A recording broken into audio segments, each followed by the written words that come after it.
Shalom saudara-saudari yang dikasihi Tuhan, salam kasih kerahman Allah. Berjumpa lagi dengan program Api Karunia Tuhan. Sesi kedua, secara khusus tentang Injil Markus. Kita akan menyimak bagaimana Injil Markus menampilkan kepada kita suatu revolusi besar tentang pemahaman akan Allah yang mengubah pandangan kita dan mengubah pemahaman kita, secara khusus tentang nubuat sengsara Kristus. Mari kita mendengarkan, merenungkan, dan selamat berdoa.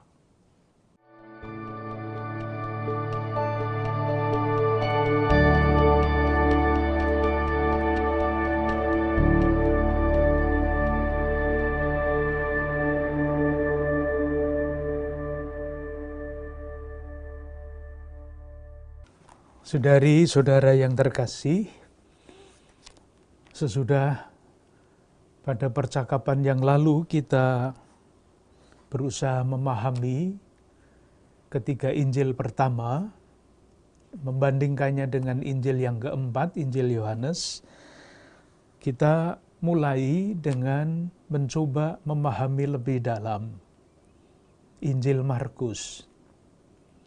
Sebelumnya 1-2 pengantar singkat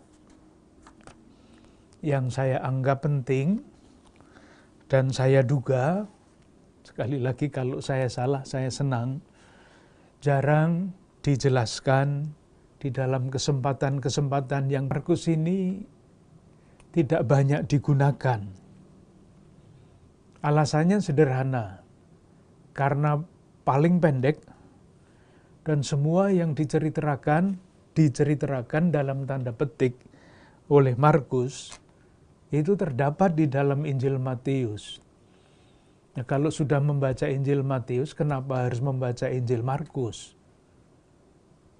Kan lebih lengkap di dalam Injil Matius. Dan karena Injil Matius itu dianggap paling lengkap, babnya kan 28. Sementara Markus itu hanya 16 dan Lukas 24. Sehingga Matius dianggap Injil yang paling lengkap, maka di dalam urutan kitab suci Perjanjian Baru, Injil Matius ditempatkan pada tempat nomor 1. Latar belakangnya itu. Seharusnya kalau menurut yang sudah kita pelajari, yang diletakkan pada nomor 1, itu justru Injil Markus. Tetapi kan tidak ada gunanya kita berdebat mengenai hal itu. Sementara itu, perkembangan ilmu tafsir kitab suci, sekurang-kurangnya mulai abad ke-19, penelitian-penelitian seperti yang akhirnya diungkapkan, dirumuskan di dalam Dei Verbum itu semakin luas diterima.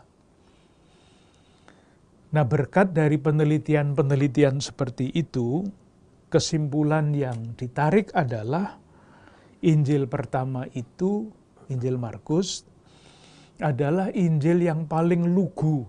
Sementara di dalam Injil Lukas dan Matius disapa dengan Tuhan. Pasti Markus lebih lugu dan Matius dan Lukas itu memoles kata itu supaya hormat kepada Yesus menjadi semakin besar. Nah, ketika kita sampai kepada kesimpulan bahwa Markus adalah penginjil pertama dan bukan sekedar singkatan dari Injil yang lebih panjang, pertanyaan kita adalah, kalau demikian, pesan Markus yang paling utama, yang asli itu seperti apa? Itulah yang akan kita cari nanti sesudah pengantar-pengantar yang singkat ini. Mengenai Markus, apa yang kita kenal mengenai pribadi ini? Ada beberapa teks di dalam kitab suci yang bisa kita kutip mengenai orang yang bernama Markus.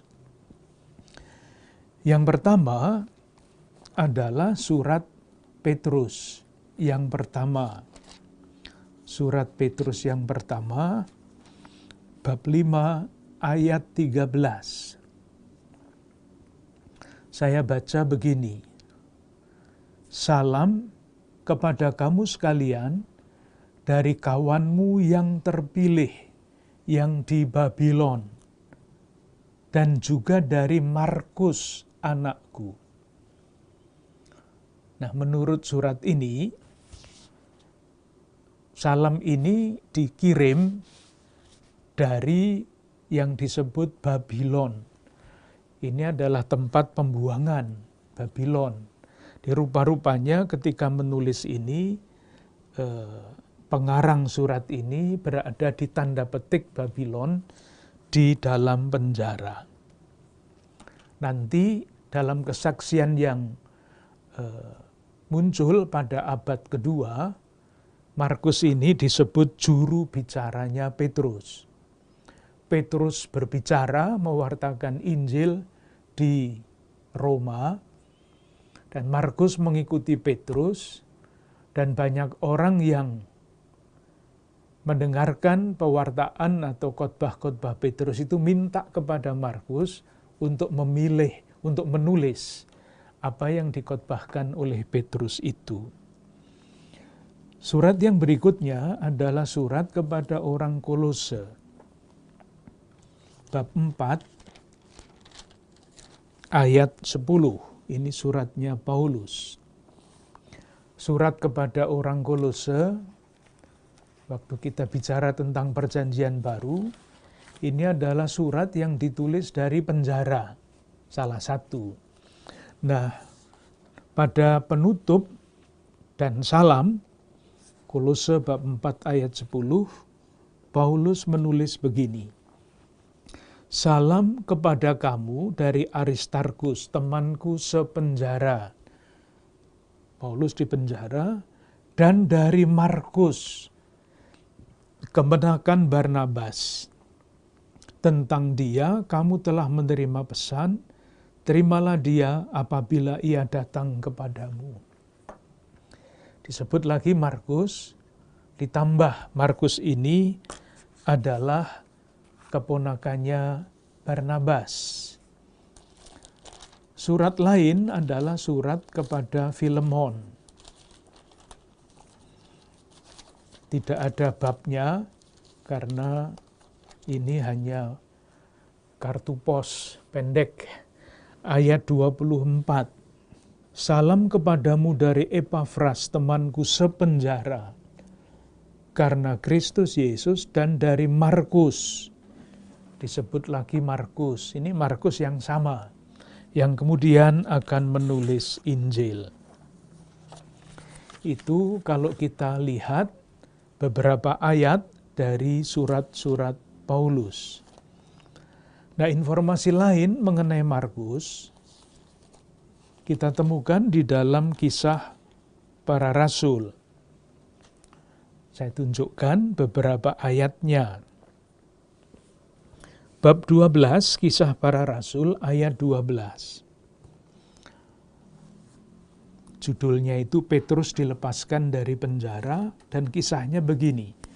Sesudah lepas dari penjara, dan setelah berpikir sebentar, pergilah ia ke rumah Maria, ibu Yohanes, yang disebut juga Markus. Jadi yang pertama tadi namanya Markus, teks dari Kolose kemenakan Barnabas. Sekarang diberi informasi baru lagi, anak dari Maria, ibu Yohanes, yang disebut Markus. Jadi namanya adalah Markus ditambah Yohanes, dan anak Maria di Yerusalem. Bisa dibayangkan siapa Maria itu, karena ketika Petrus dilepaskan dari penjara, ia berpikir tentang Maria. Jadi rupanya Ibu Maria ini ketua lingkungan di Yerusalem, yang dikenal oleh Petrus dengan baik, sehingga ketika ada kesulitan, ya sudahlah ke sana, pasti diterima. Itu Kisah bab 12 ayat 12. bab yang sama ayat 25. Barnabas dan Saulus kembali dari Yerusalem setelah mereka menyelesaikan tugas pelayanan mereka. Mereka membawa Yohanes yang disebut juga Markus. Ketemu lagi kita dengan Yohanes yang disebut Markus. Dan sekarang tidak bersama dengan Petrus, tapi bersama dengan Barnabas yang adalah pamannya, dan Paulus yang dijemput oleh Barnabas untuk membantu dia di Antiokhia. Jadi sebetulnya kita sudah mendapat titik yang penting. Markus itu punya kaitan dengan Petrus, bahkan disebut anakku oleh Petrus. Dan sekarang kita melihat ia dekat dengan Paulus. Kita bisa membayangkan ketika Markus berada dekat dengan dua rasul agung itu, bisa dibayangkan pemahamannya tentang kabar gembira, tentang Yesus Kristus yang diwartakan baik oleh Petrus maupun oleh Paulus. Tetapi kemudian ada kecelakaan, tanda petik kecelakaan ya. Kecelakaannya begini. Kisah bab 13 ayat 5.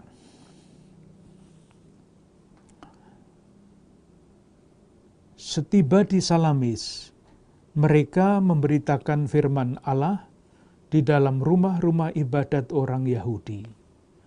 Maksudnya Barnabas dan Saulus, itu ayat 4.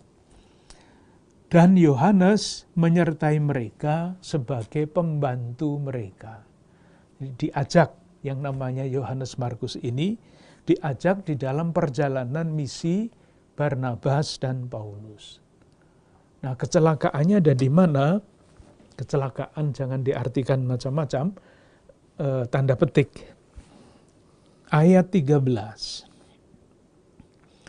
Lalu Paulus dan kawan-kawannya meninggalkan Pafos dan berlayar ke Perga dan Pamfilia. Bisa dicari di dalam atlas. Nah sekarang, tetapi Yohanes meninggalkan mereka lalu kembali ke Yerusalem. Jadi diajak di dalam perjalanan misi, di tengah jalan, tidak mau melanjutkan, pulang ke Yerusalem. Pertanyaannya adalah mengapa Yohanes Markus ini tidak mau lanjut ikut di dalam pewartaan itu. Datanya begini, silahkan menafsirkan kira-kira apa. Mungkin perbedaan pendapat dan sebagainya, karena ada kemungkinan macam-macam. Nah, yang lebih dramatis lagi, kita semua tahu, diceritakan pada bab 15 ayat 37 sampai 38. 15, 37 sampai 38. Sesudah konsili atau sidang di Yerusalem, masalah teologi selesai. Waktu itu Barnabas sudah mulai mundur dari peran utamanya, dan Paulus menggantikan atau mengambil peran yang utama. Apa yang terjadi?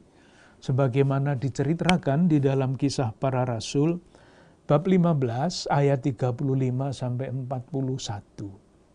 Judulnya saja di dalam teks kitab suci kita ini tidak enak dipasang, perselisihan antara Paulus dan Barnabas.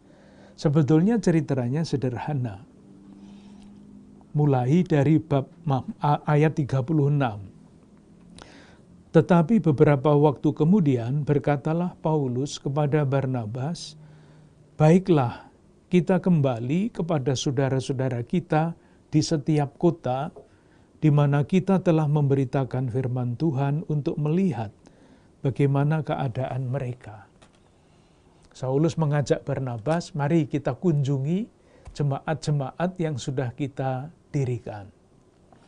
Nah, ayat 37, Barnabas ingin membawa juga Yohanes yang disebut Markus.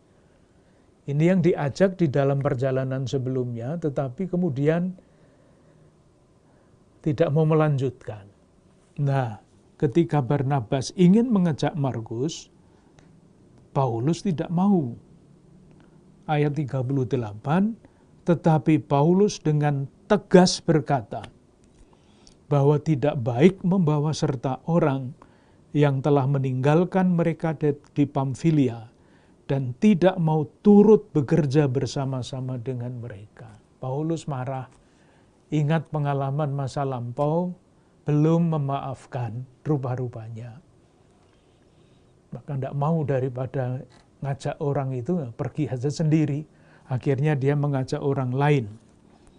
Dan Markus ini bersama dengan Barnabas kembali ke Siprus. Jadi ada semacam patah arang ini antara Paulus dan Markus. Tetapi ingat tadi, ketika kita membaca surat kepada orang Kolose, bab 4 ayat 10, itu Markus sudah titip salam kepada Paulus, bab 4 ayat 10. Salam kepada kamu dari Aristarkus, temanku sepenjara, dan dari Markus, kemenakan Barnabas. Ini orangnya sama. Tentang dia kamu telah menerima pesan. Terimalah dia apabila dia datang kepadamu. Di rupanya ada rekonsiliasi. Tidak patah arang, marahnya masih. Tetapi ketika Paulus di penjara, ternyata Markus ini mempunyai peranan yang sangat besar untuk kehidupan Paulus. Itu identitas Markus, penulis Injil. Jadi intinya dekat dengan Petrus, akhirnya dekat juga dengan Paulus. Dan itu bisa menjelaskan kenapa Markus diminta menurut kesaksian yang kemudian untuk menuliskan khotbah-khotbahnya Petrus dan mengaturnya. Itu catatan mengenai pengarang. Yang berikutnya adalah lingkungan tempat Markus ini menulis Injilnya. Kita semua tahu bahwa waktu dan tempat itu menentukan jenis tulisan dan apa yang dituliskan. Saya kira sederhana sekali, ketika zaman revolusi perjuangan, maka lagu yang ditulis adalah Mars. Nah, sekarang zaman merdeka, banyak ditulis adalah dangdut, orang bebas mengekspresikan diri. Misalnya itu, tempat juga penting. Situasi, tempat, dan waktu itu penting. Maka sebagai latar belakang membaca Injil Markus, mengetahui tempat dan waktu itu juga penting, situasi, tempat penulisan. Beberapa catatan dapat disampaikan. Yang pertama, rupa-rupanya, nah sekali lagi tidak ada informasi yang bisa dicari dan dipastikan mengenai hal itu, tetapi bisa dilihat di dalam tulisan-tulisan Markus. Yang menulis Injilnya ini di Roma, tidak di tempat lain. Dari mana itu disimpulkan? Silahkan lihat atau mari kita lihat Injil Markus bab 7 ayat 3. Mulai dari ayat 1. Pada suatu kali, serombongan orang Farisi dan beberapa ahli Taurat dari Yerusalem datang menemui Yesus. Mereka melihat bahwa beberapa orang muridnya makan dengan tangan najis, yaitu dengan tangan yang tidak dibasuh. Ini berita. Nah, ayat 3 itu menjelaskan mengenai adat istiadat ini. Sebab orang-orang Farisi seperti orang-orang Yahudi lainnya tidak makan kalau tidak melakukan pembasuhan tangan lebih dulu. Jadi perilaku yang diceritakan di sana itu dijelaskan. Kalau sudah diketahui pasti tidak usah dijelaskan, karena beberapa orang muridnya makan dengan tangan najis. Nah sudah memang najis, tidak membasuh tangan, sudah jelas.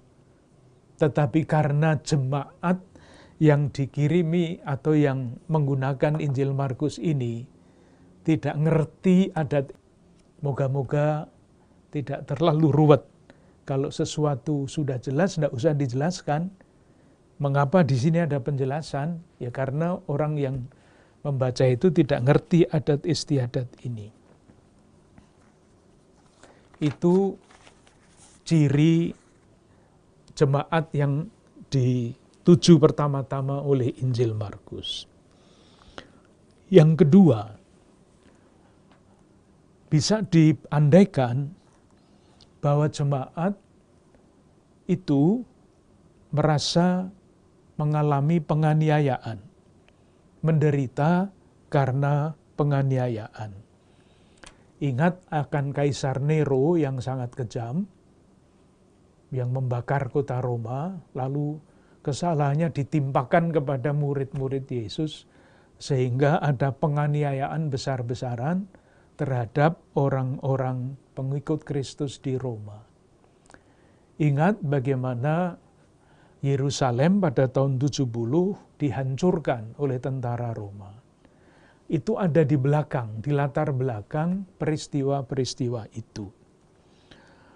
Oleh karena itu, tidak heran kalau di dalam Injil Markus ada tanda-tanda bahwa jemaat itu mengalami penderitaan. Misalnya, bab 8 ayat 34, di balik kata-kata ini, ada jemaat yang menderita sungguh-sungguh ketika mengikuti Yesus.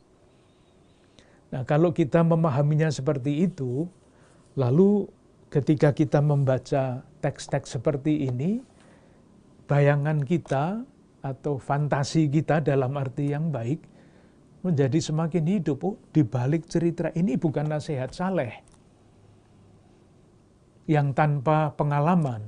Ini ada jemaat yang mengalami sungguh-sungguh penganiayaan itu. Makna dari kata-kata itu menjadi semakin hidup. Sekurang-kurangnya harapannya demikian. Demikian juga di dalam keadaan seperti itu, pasti ada yang menjadi kecil hati. Misalnya bab 13 ayat 29 sampai 30. Demikian juga jika kamu lihat hal-hal itu terjadi, ketahuilah bahwa waktunya sudah dekat, sudah diambang pitu. Aku berkata kepadamu, sesungguhnya angkatan ini tidak akan berlalu sebelum semuanya itu terjadi. Tidak gampang dipahami. Tetapi intinya begini, orang yang menderita menjadi kecil hati, pasti mengharapkan penderitaannya selesai. Nah, di balik kata-kata ini ada harapan yang pada waktu itu umum. Judul dari teks ini adalah Kedatangan Anak Manusia. Merindukan Sang Penyelamat yang akan membebaskan mereka dari penderitaan itu dalam waktu dekat. Kalau di dalam lingkungan kita datangnya Ratu Adil misalnya. Jadi situasinya susah, kecil hati, menderita, mengharapkan Ratu Adil yang segera datang. Tapi kan tidak datang-datang itu. Demikian juga nanti ketika zamannya terus berjalan, menjadi jelas bahwa harapan untuk datangnya Sang Penyelamat yang seperti ini tidak tiba-tiba, tidak terjadi dalam waktu yang dekat. Baik, itu mengenai lingkungan jemaatnya. Saya kutip sekarang untuk mendukung apa yang berkali-kali kita katakan, bahwa Markus adalah penulis Injil yang pertama. Saya kutip kesaksian dari tahun 120. Setelah Petrus mewartakan sabda di muka umum di Roma dan menyatakan Injil oleh Roh Kudus, Injil bukan kitab jenis sastra tetapi berita, banyak di antara yang hadir meminta Markus menuliskan kata-katanya, kata-kata Petrus, karena sudah sejak lama Markus mengikuti Petrus dan mengingat apa yang sudah dikatakannya. Itu. Nah, apa yang ditulis oleh Markus itu sudah kita lihat melalui pewartaan lisan, khotbah-khotbah di dalam Kisah Para Rasul, ada himne madah seperti misalnya di dalam surat kepada orang Filipi bab 2 ayat 6 sampai 11, ada syahadat yang tadi yang kita lihat 1 Korintus bab 15 dan sebagainya. Nah, sesudah kabar gembira paling dasar, mulailah kumpulan-kumpulan. Ada kumpulan, ini masih, jadi urut-urutannya begini, tradisi lisan, kumpulan-kumpulan kisah yang mungkin tertulis. Nah, kumpulan-kumpulan itu seperti filing ya, mengumpulkan kisah-kisah tentang Yesus, masih bisa kita lihat di dalam Injil Markus sekarang. Coba kita lihat, misalnya Injil Markus bab 2 ayat 1 sampai dengan bab 3 ayat 6. Ini yang disebut kumpulan pertikaian pendapat. Satu kumpulan, satu jenis, tapi ceritanya ada 1, 2, 3, 4, 5. Pertikaian pendapat tentang puasa, tentang pemungut cukai, tentang pengampunan dosa, tentang sabat. Ini dikumpulkan, jadi masalah-masalah yang berkaitan dengan sabat dijadikan satu. Ini blok ini rupa-rupanya kumpulan tertentu. Ada kumpulan perumpamaan. Bab 4 ayat 1 sampai dengan ayat 34. Jadi berbagai macam perumpamaan jadikan satu. Ada kerangka. Nah, kerangka itu diisi dengan blok-blok bagian yang sudah ada. Ada kumpulan mukjizat. Ceritanya banyak mukjizat itu. Bab 4 ayat 35 sampai dengan bab 5 ayat 43 itu semua cerita tentang mukjizat. Jadi bisa dibayangkan Markus sebagai penulis Injil yang pertama menggunakan bahan-bahan yang sudah ada, bahkan mungkin blok-blok itu, blok pertikaian pendapat, blok mukjizat, blok perumpamaan. Injil Markus itu sebetulnya seperti apa? Moga-moga nanti ini membantu untuk membaca Injil Markus. Jadi yang tadi itu pengantar-pengantar yang diharapkan dapat menjelaskan, dapat membantu kita untuk memahami kata-kata ini kok seperti itu, latar belakangnya apa. Sekarang kita melihat Injil Markus. Sayangnya, para penginjil itu tidak membuat daftar isi. Seandainya para penginjil itu membuat daftar isi Injilnya begini, tidak usah ada percakapan seperti ini. Tetapi bagi para peneliti, para penafsir, Injil Markus itu mudah sekali dibaca sebetulnya. Saya tunjukkan ayat-ayat kuncinya. Bab 1 ayat 1. Ini adalah rencana Injil Markus. Jadi kalau saya bertanya, kita bertanya kepada Markus, Bapak Markus, sebetulnya Anda menulis Injil itu maksudnya apa? Maksud Anda apa? Kira-kira dia akan menjawab, lihat aja, Injil saya bab 1 ayat 1. Nah, bunyinya begini, inilah permulaan Injil tentang Yesus Kristus, Anak Allah. Dah, itu adalah rencana besarnya. Saya sering bertanya, kalau mengajar di dalam bab 1 ayat 1 Injil Markus ini ada berapa nama? Jawabannya macam-macam. Ada yang 3, ada yang 2. Yang 3 itu mengatakan ada 3 nama, Yesus, Kristus, Anak Allah. Yang menyebut 2, Yesus Kristus, Anak Allah. Semuanya salah itu. Namanya satu, yaitu Yesus. Jadi di KTP-nya itu hanya nama Yesus, titik. Kristus dan Anak Allah itu gelar, bukan nama. Jadi seolah-olah Markus itu mau mengatakan, saudara-saudara, di dalam seluruh Injil yang saya tulis, saya ingin menunjukkan bahwa yang namanya Yesus itu adalah Kristus dan Anak Allah. Namanya satu, gelarnya 2. Jadi seluruh Injil Markus isinya itu. Nah, secara garis besar, supaya nanti detailnya mudah diikuti, sekarang garis besarnya dulu. Yang pertama, Markus ingin menunjukkan bahwa Yesus itu adalah Kristus. Ketemunya di mana? Ketemunya ada pada bab 8, ayat 29.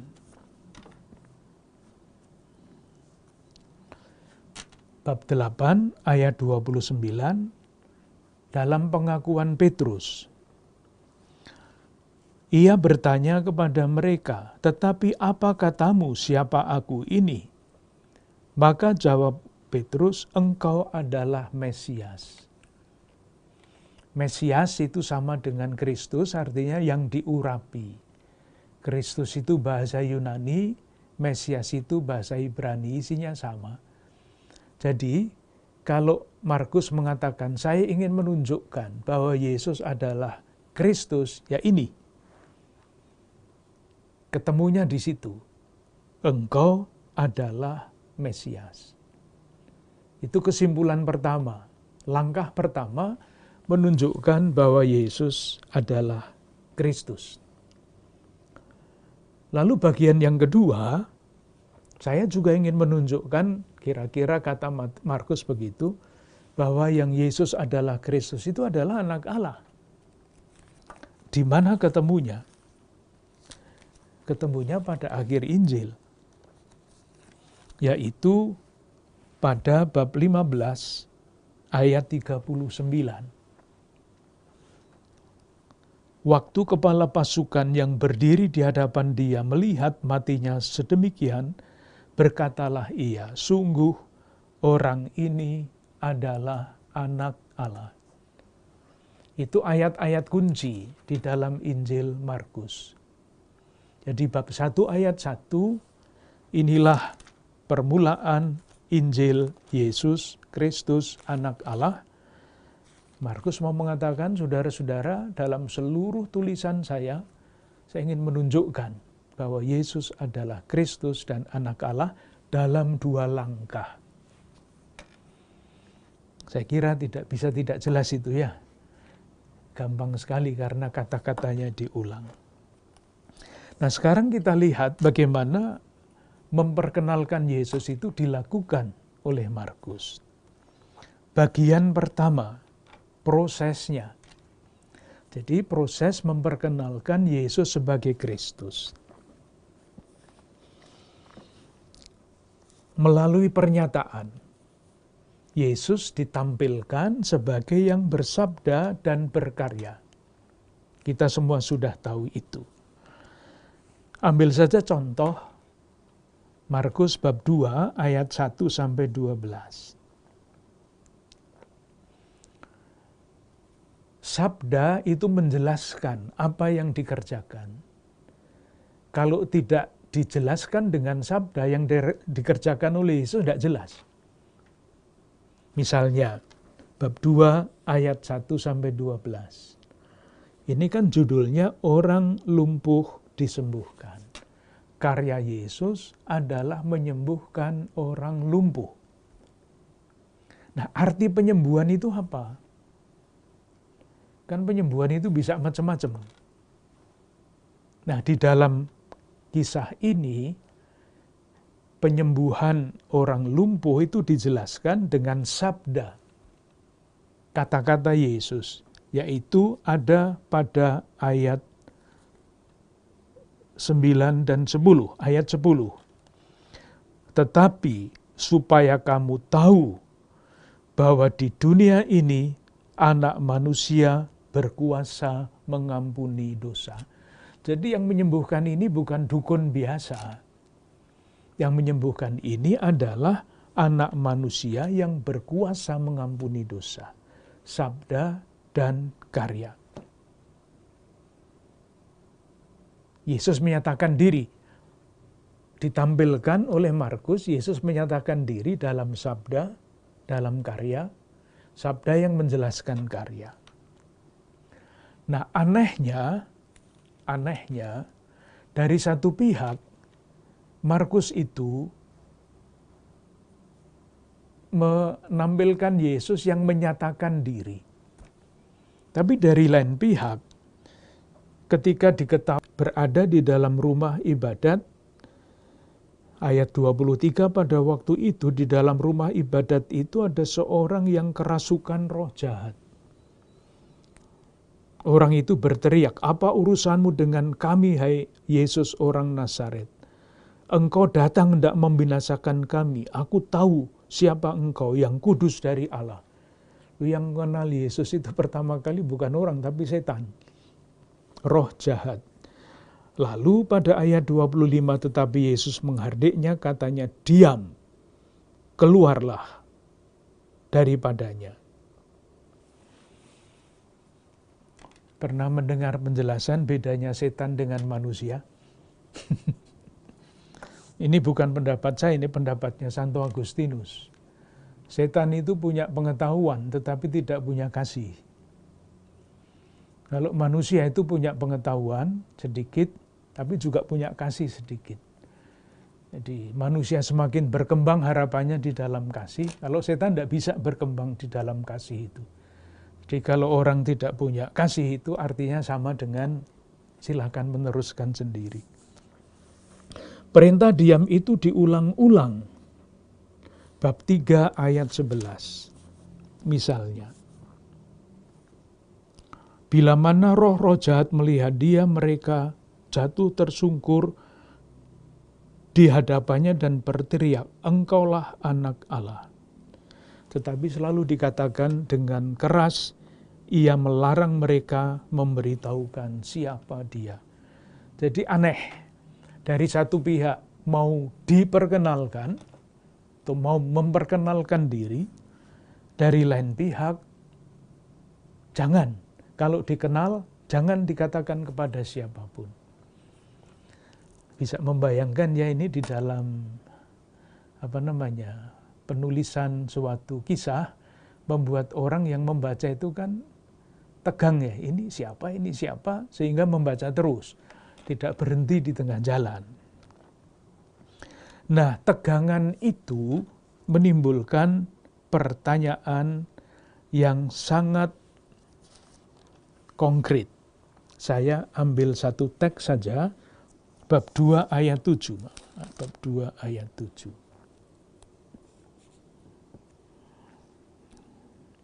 Mengapa orang ini berkata begitu? Ia menghujat Allah. Siapa yang dapat mengampuni dosa selain daripada Allah sendiri? Sebelumnya bab 1 ayat 27 sama. Apa ini? Suatu ajaran baru. Ia berkata-kata dengan kuasa dan selanjutnya. Bab 2 ayat 24. Mengapa mereka berbuat sesuatu yang tidak diperbolehkan pada hari Sabat? Siapa mereka itu? Reaksinya seperti apa? Reaksinya negatif. Reaksinya negatif. Saya kutip saja bab 3 ayat 6. Ini baru bab 3 di dalam Injil Markus. Masih awal. Lalu keluarlah orang-orang Farisi dan segera bersekongkol dengan orang-orang Herodian untuk membunuh dia. Jadi belum lama berkarya, sudah diancam dengan yang seperti itu. Bab 6 ayat 52. Sesudah peristiwa roti itu, mereka belum juga mengerti, dan hati mereka tetap degil. Semakin tajam, semakin tajam.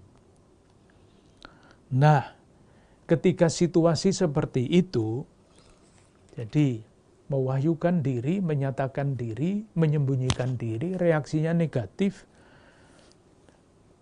Yesus memanggil murid-muridnya. Itu diceritakan pada bab 8 ayat 27 sampai 30. Kemudian Yesus beserta murid-muridnya berangkat ke kampung-kampung di sekitar Kaisaria Filipi dan selanjutnya. Di tengah jalan ia bertanya kepada murid-muridnya, katanya, kata orang, siapakah aku ini?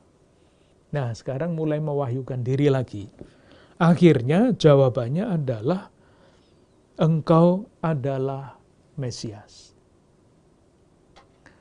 Yang mengherankan adalah setelah ketemu jawabannya, engkau adalah Mesias, ayat 30, lalu Yesus melarang mereka dengan keras, supaya jangan memberitahukan kepada siapapun tentang dia. Jadi ini tetap sama. Dijawab, pernyataannya ditangkap, tetapi jangan ngomong sama siapa-siapa. Mengapa demikian?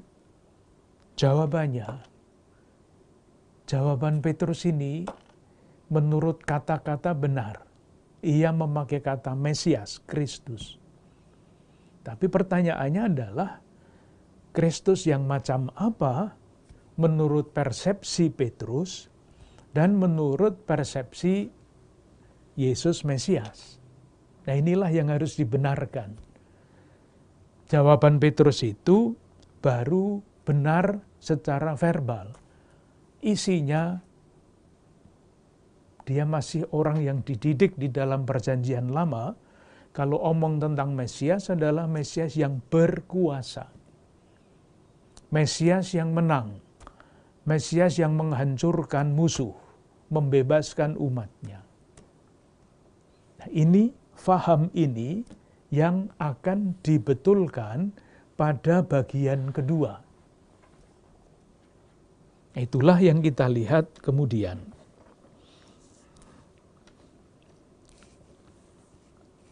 Anehnya lagi adalah sesudah Yesus melarang mereka, pengajarannya ayat 31 sampai dengan 33. Itulah pembetulan dari konsep tentang Mesias.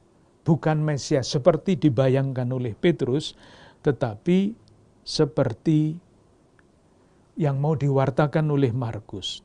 Kemudian mulailah Yesus Mesias yang sengsara. Menurut kitab suci yang menderita demi dosa-dosa manusia. Yang kedua adalah bab 9 ayat 30 sampai 32. Bab 9 ayat 30 sampai 22. 31 Ia berkata kepada mereka, Anak Manusia akan diserahkan ke dalam tangan manusia. Nubuat sengsara yang kedua. Nubuat sengsara yang ketiga, bab 10 ayat 32 sampai dengan 34. Sekali lagi ia memanggil ke-12 muridnya, ayat 32, dan ia mulai mengatakan kepada mereka apa yang akan terjadi.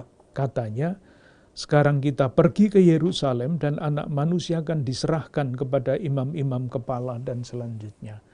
Nubuat sengsara yang ketiga. Nah, nubuat yang sengsara yang pertama, itu reaksi murid-murid juga tidak mengerti. Belum mengerti. Membongkar faham yang sudah masuk di dalam kepala dan di dalam hati itu susahnya bukan main. Kita lihat sesudah Yesus menubuatkan sengsaranya yang pertama, apa reaksi para murid? Bab 8 ayat 32.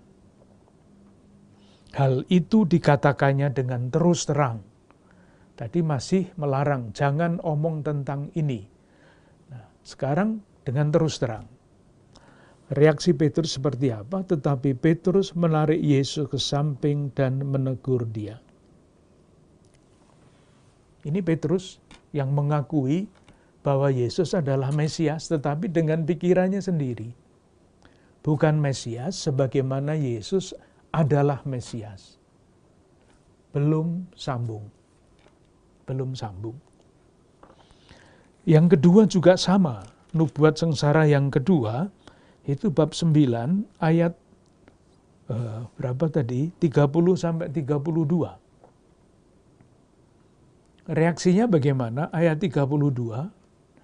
Mereka tidak mengerti perkataan itu, namun segan menanyakannya kepadanya. Tidak usah mengertilah, terlalu sulit itu memahami. Karena konsepnya sangat berbeda. Konsep Mesias perjanjian lama dan konsep Yesus sang pewahyu Allah yang adalah kasih. Dan kasih itu paling jelas di dalam kerelaan untuk menderita. Apalagi kalau dibaca bab 9 ayat 33 sampai 37. Ketika Yesus berbicara tentang sengsaranya yang menunggunya di Yerusalem, ini ceritanya siapa yang terbesar di antara mereka.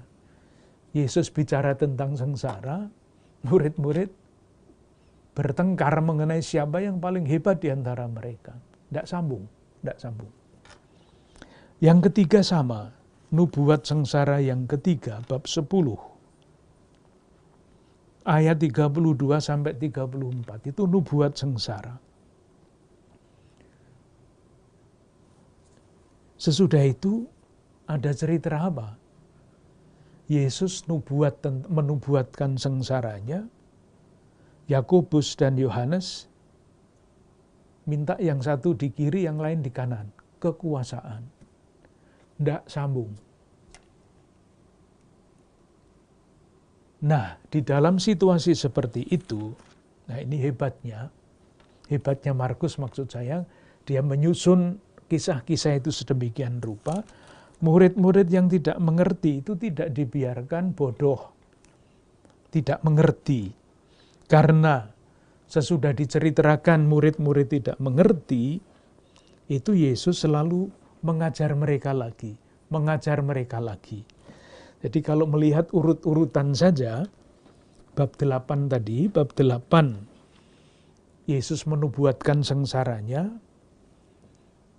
Petrus atas nama murid-murid tidak menangkap, tidak dibiarkan di situ. Bab 8, ayat 34 dan selanjutnya, Yesus mengajar lagi. Demikian juga urut-urutannya pada masuk ke dalam sengsaranya, murid-murid juga belum mengerti juga. Maka ketika Yesus ditangkap, semua murid melarikan diri, menurut Markus. Itu dapat kita baca di dalam Injil Markus, bab 14, ayat 43 sampai 52. Jadi pada bagian pertama tadi reaksinya menolak, negatif. Tapi Petrus ditampilkan sebagai orang yang menangkap, engkau adalah Mesias. Jawabannya betul, tapi isinya belum betul. Maka dikoreksi dengan nubuat sengsara pertama. Nggak ngerti juga. Diajar lagi. Nubuat sengsara yang kedua. Nggak ngerti juga. Diajar lagi.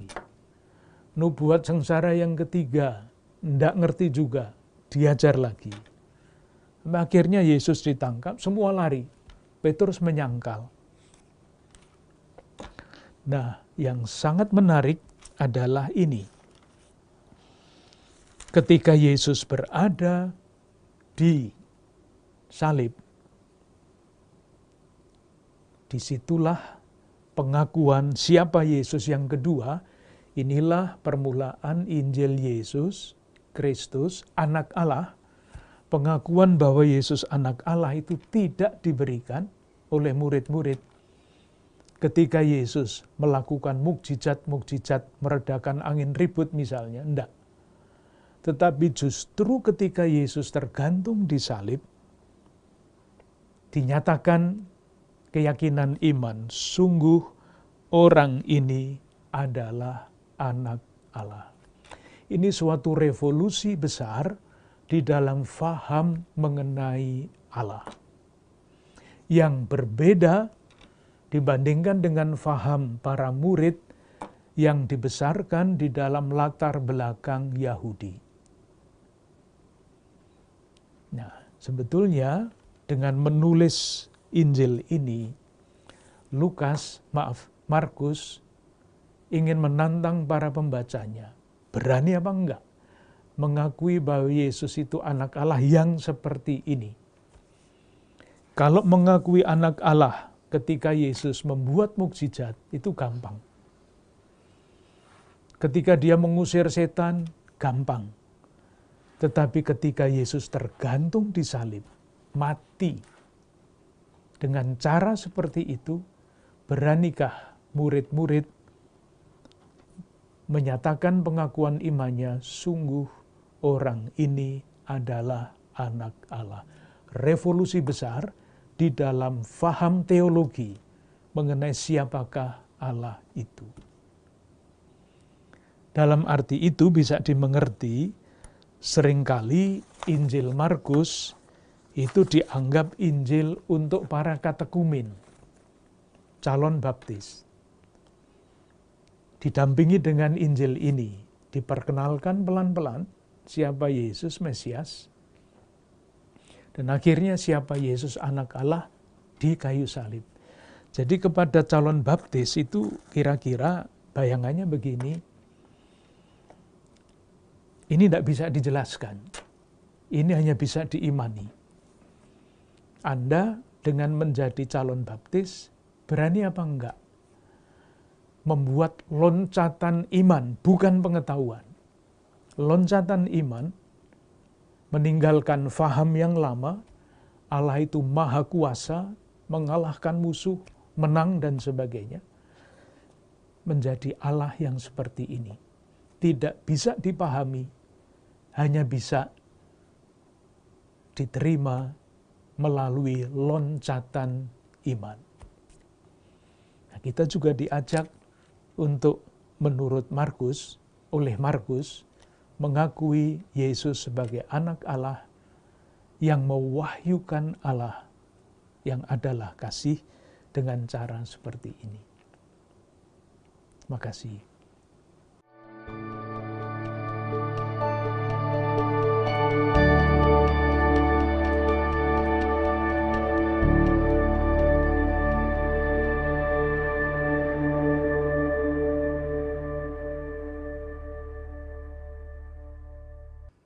Saudara-saudari yang dikasihi Tuhan, kita telah menyaksikan seri kedua Injil Markus. Kita kemudian memahami dan menyadari apa yang dimaksud dengan Yesus Sang Mesias. Injil Markus telah mengulasnya sedemikian rupa, sangat menarik.